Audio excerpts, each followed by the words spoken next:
మాజీ మంత్రి బొత్స సత్యనారాయణ కూడా వైసీపీని వీడి జనసేన పార్టీలో చేరేందుకు కూడా సమాయత్తం అవుతున్నారని కూడా కొంత వర్గం అయితే తెలుపుతూ ఉంది. ఎందుకంటే బొత్స సత్యనారాయణ విజయనగరం జిల్లాలో కొంత వర్గం, అంటే ఆయన దాదాపుగా 9 నియోజకవర్గాలకు సంబంధించినటువంటి శాసనసభ నియోజకవర్గాలకు సంబంధించినటువంటి ఆయా ఓటర్లను ప్రలోభ పెట్టగల ప్రభావితం చేయగలిగినటువంటి సామర్థ్యుడు.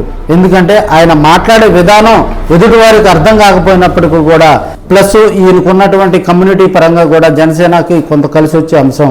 ఎందుకంటే కాపులను చేర్చుకునే అంశంలో భాగంగా బొత్స సత్యనారాయణ కూడా సముఖంగా ఉండటంతో ఇప్పుడున్న పరిస్థితుల్లో వైసీపీకి 2024లో కోలుకోని దెబ్బ తగిలింది. కాబట్టి దీన్ని అధిగమించాలంటే ఆయన, అదేవిధంగా ఆయన భార్య ఝాన్సీ కానీ వాళ్ళ తమ్ముడు కానీ దాదాపుగా బొత్స ఫ్యామిలీలో దాదాపుగా 5-6 పోటీ చేసి కూడా వాళ్ళందరూ కూడా 2024 ఎన్నికల్లో ఓటమి పాలై వాళ్ళు తలెత్తుకోలేని పరిస్థితిలో ఉన్నారు. కాబట్టి ఇప్పుడున్న పరిస్థితుల్లో 2024కు ముందు కూడా అధికారంలో ఉన్నటువంటి వైసీపీలో కూడా బొత్స సత్యనారాయణకి కూడా అంత ప్రాధాన్యత ఇవ్వలేదని కొంత విమర్శలు వచ్చినప్పటికీ కూడా ఆయన రెండోసారి ఆయనకి ఇష్టం లేనటువంటి విద్యాశాఖను కేటాయించడం కూడా దానికి ఉదాహరణగా చెప్పుకోవచ్చు.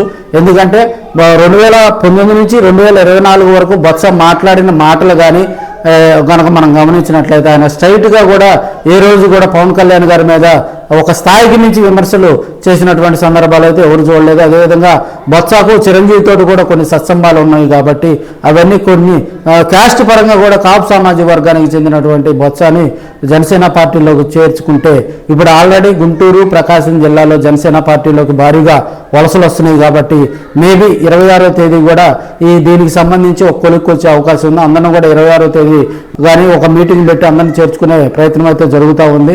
సో ప్రకాశం, గుంటూరు వ్యవహారం అయిపోయిన తర్వాత కూడా అటు ఉత్తరాంధ్ర వైపు కూడా జనసేనని దృష్టి సారించి పవన్ కళ్యాణ్ గారు కూడా విజయనగరం అటువైపు ఉన్నటువంటి కొన్ని జిల్లాల మీద కూడా దృష్టి సాధించే అవకాశం ఉంది. ఈ క్రమంలో బొత్స కూడా సానుకూలంగా స్పందించినట్లు కొన్ని రాజకీయ విశ్లేషకులు అయితే మనతో చెప్తా ఉన్నారు.